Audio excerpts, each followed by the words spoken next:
create. Create. Nah, apa yang pertama kita buat ini? Instrument method. Saya klik nah. Nah, instrument method ini adalah bagaimana kita akan men-setting bagian-bagiannya GCMS tadi. Suhunya berapa? Suhunya pada suhu itu berapa menit misalnya. Aliran gasnya bagaimana? Nah, kita ke next. Nah, katanya pertama ini runtime-nya itu 20 menit. Nah, biasanya di sini saya tidak setting-setting, Ji. Saya next saja langsung, nanti dia akan berubah sendiri, Ji, mengikuti. Nanti saya disebutkan kenapa dia mengikuti, nah. Kan 20 situ tuh. Next. Nah, ini fill pertama sampling parameter, bagaimana proses nanti injeksi sampelnya. Ada namanya fill stroke. Fill stroke itu biasanya saya ketik di sini, saya setting 10. Maksudnya apa? Nanti setelah dia bilas siringnya sebanyak 3 kali, yang keempat kalinya nanti dia akan fill stroke. Apa itu fill stroke? Dia akan kocok siringnya, naik turun dengan cepat sebanyak 10 kali. Tujuannya apa? Supaya tidak ada gelombang gas atau gelombang udara di dalam siring. Kadang-kadang kalau kita ambil pakai spoit toh atau jarum suntik, ada udara toh masuk dalam situ kan? Kita menganalisa VCO kan sebetulnya. Kemudian air volume adalah sampelnya berapa mikroliter yang akan diinjeksikan. Adalah 1 mikroliter. Saya next. Nah, ini adalah sistem pembilasan siringnya. Nah, ada namanya pre-injection washing. Nah, ini saya biasanya tidak lakukan, ya. Tapi teknisinya dulu ketika ajar kita di sini, saya, Kak Fitri itu, Kak Yani, Kak Rahma diajar. Pakai kini kawal ini. Tapi setelah itu saya bilang, saya enggak apa-apa enggak pakai. Ya, enggak apa-apa aja kawal, bisa. Supaya menghemat kan. Nah, kemudian sample wash cycle. Nah, sampelnya itu dibilas sebanyak 3 kali. Jadi nanti ini akan bergerak gitu. Bergerak 1 kali, dia buang lagi, 1, balik lagi 2. Yang keempat kali dia akan fill stroke, kemudian dia injeksikan ke injektor. Setelah dia injeksikan ke injektor, dia akan biasanya saya bilas sebanyak 3 kali atau bisa juga 2 kali atau 3 kali, tidak 3 kali lah. Saya next. Di sini tidak ada jadi setting. Nah, di sini aliran gas heliumnya berapa mililiter per menit. Biasanya saya setting itu 1,4 ml per menit. Tapi kalau ada requestnya peneliti, baik itu dosen atau mahasiswa, dia mau setting sekian, nah, maka saya ikuti.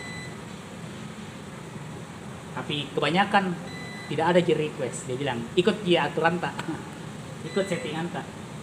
Kemudian ini adalah settingan di injektor, ya. Ini namanya front inlet option. Namanya front inlet itu injektor, ya. Front inlet. Suhunya itu kita setting sebentar 250 derajat Celcius. Kemudian yang lain-lainnya saya tidak pernah setting rubah, ya. Spirit flow controlnya, purge flow control tidak pernah saya rubah-rubah. Kecuali jika ada request lagi dari peneliti. Next. Nah, ini yang paling penting adalah suhu di oven. Kolom itu bertempat di dalam oven. Nah, kenaikan suhunya itu kita pilih yang rampant temperatur. Apa itu rampant temperatur? Kenaikan suhunya bertahap. Suhu mula-mulanya itu sebentar itu adalah 70 derajat Celcius. Kemudian kita, kenapa pakai 70? Karena titik dirinya N-hexan itu 60-an kan? Nah, saya kasih naik sedikit di atasnya. Kemudian saya pertahankan selama 1 menit. Kemudian saya naikkan suhunya 7,5 derajat Celcius per menit ini. Sampai dia mencapai suhu 250 derajat Celcius. Nah, makanya ini kita lihat sini tuh yang 70 derajat ini kan suhunya tuh, sumbu Y, sumbu X. Waktu yang sumbu X ini Y derajat Celcius. Jadi 70 dia akan bertahan datar-datar di sini tuh. Coba lihat pergerakannya tuh kan, datar kan. Oke, terus dia naik terus sampai suhunya 250. Dia akan sampai pada menit ke-25. Nah, suhu 250 derajat Celcius ini saya pertahankan selama 5 menit. Jadi waktu selesai analisa itu adalah 30 menit. Next. Ini adalah jenis kolom yang kita gunakan, TG5MS. TG5 panjangnya 30 meter, diameternya 0,25 mm, ketebalannya 0,25 mikrometer. Ya. Next, ini adalah settingannya MS. Ada dua pengaturan suhu di MS, namanya MS transfer line 250 derajat Celcius. Kemudian ion source suhunya itu 200 derajat Celcius. Kemudian kita biasa ini sistem scan-nya. Kita mulai pada suhu berapa? Pada menit ke berapa? Biasanya saya itu menit 0 saya sudah mulai membaca. Tapi kadang-kadang ada dosen yang meneliti Pak Awal, nanti di menit ketiga baru kita mulai membaca. Atau range, kisaran massanya. Ya. Kisaran massa yang biasa saya gunakan adalah 50 sampai 500. Ya. 50 sampai 500. Kalau misalnya pelarutnya etanol, saya turunkan lagi, bukan 50. Ya, kenapa? Karena etanol nilai MR-nya massanya itu di bawah 50. MR-nya etanol kan 46 toh? 46. Makanya kalau dia ada etanolnya saya berubah jadi 40 sampai 500. Kalau GCMS itu maksimal massanya yang bisa dideteksi adalah 500. Ya. Kalau mau sampai 1000 kita ganti instrumen, bukan GCMS namanya adalah LCMS. Tahu? Kalau dia 1000 sampai 2000 itu namanya instrumennya namanya GCMS, MS 2 MS-nya atau LCMS MS. Kalau 5000 ke atas massanya pakai senyawa pakai instrumen apa namanya? Ada namanya lagi instrumen yang paling canggih. Namanya HRMS.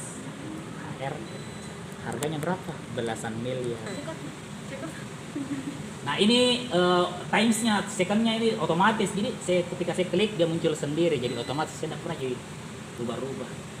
Kemudian kita klik next. Nah ini saya jangan klik finish nih, karena finish kalau saya klik finish tersimpan nih. Sebetulnya instrumen metodenya sudah ada nih tersimpan. Ya, jadi saya cancel saja nih. Setelah itu kita buat lagi. Setelah itu kita create lagi. Apa yang kita create berikutnya adalah sequence. Atau tulisannya baca ejaannya itu sequence. Sequence. Sequence. Karena tanya nanti itu asisten pengalaman tahun-tahun yang lalu. Apa yang dibuat sebelum analisa GCMS. Nah, pertama kita buat instrumen method dan sequence. Dia akan sering tanya itu. Jangan dengar gitu. Enggak. Kita buat sequence. Sequence itu menunjukkan berapa jumlah sampelnya, apa nama sampelnya, instrumen metode apa yang digunakan. Saya klik next. Nah ini number of vial, berapa jumlah sampelnya? 1 sebentar kan? Oke. Injection per vial, berapa kali diinjeksi setiap vial, botol vial? 1 kali saja. Start pada position berapa? Nah ini ada posisinya nih, posisi 1, 2, 3 sampai posisi 8. Ada 8 lubang di situ kan? Kemudian injection volume itu adalah 1 mikroliter. Berapa volume injeksinya sebentar? Ya, saya next. Nah di sini kita harus pilih instrumen method yang akan kita gunakan. Makanya kita browse di sini.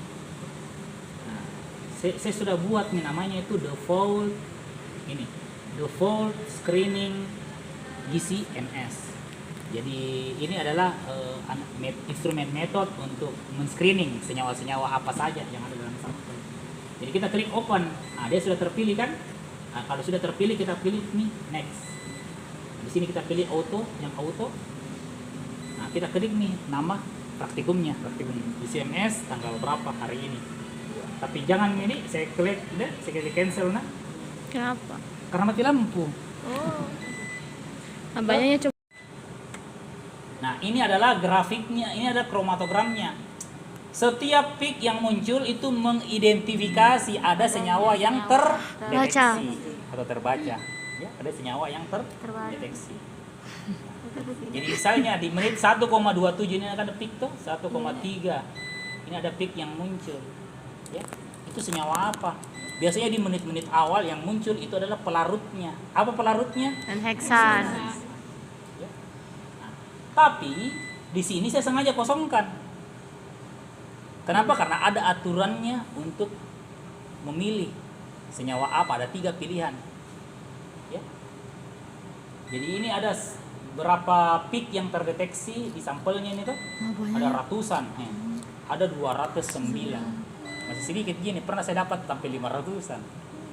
Ya. Oke. Pintar dong Nah, elusidasi. kemudian file yang kedua yang akan saya kasih itu adalah yang ini. Ini adalah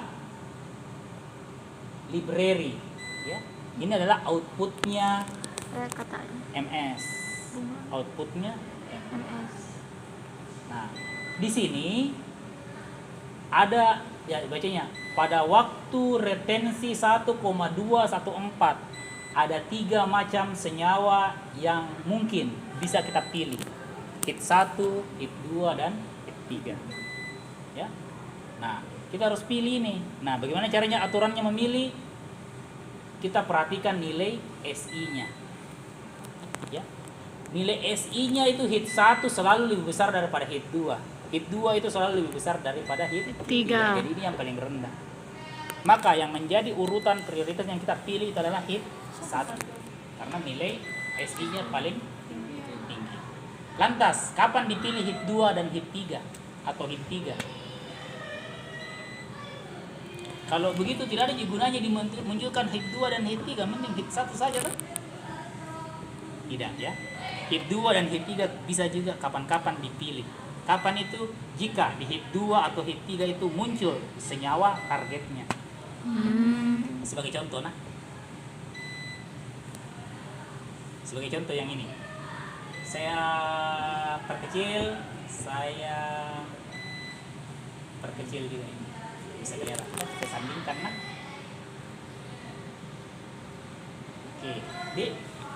Oke, sekarang di waktu retensi 1,394 di sini di nomor urut 3 toh 1,394 toh nomor 3 toh sini. Senyawa apa yang saya akan isi di sini? Coba kita lihat. HIT 1, HIT 2, HIT 3.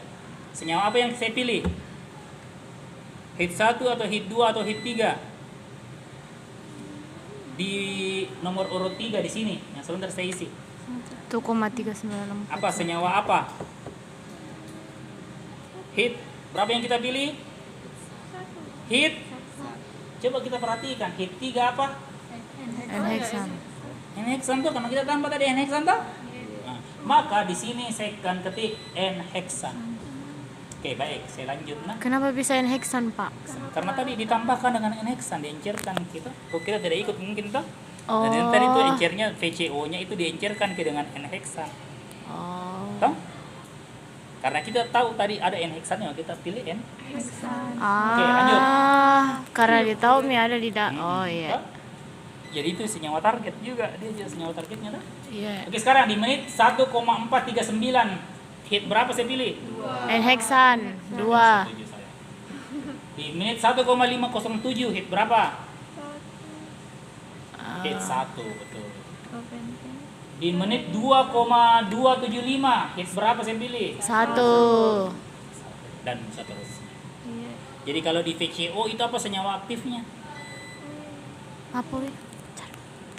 Oke, sampai 200 berapa nanti senyawa? 10 Yang Pak, penting 5 saja. Pak. Nah, 3. maksimal lah 10 lah. Allahu Maksimal Akbar. 10 senyawa target. Allahu Akbar. Karena kalau mahasiswa yang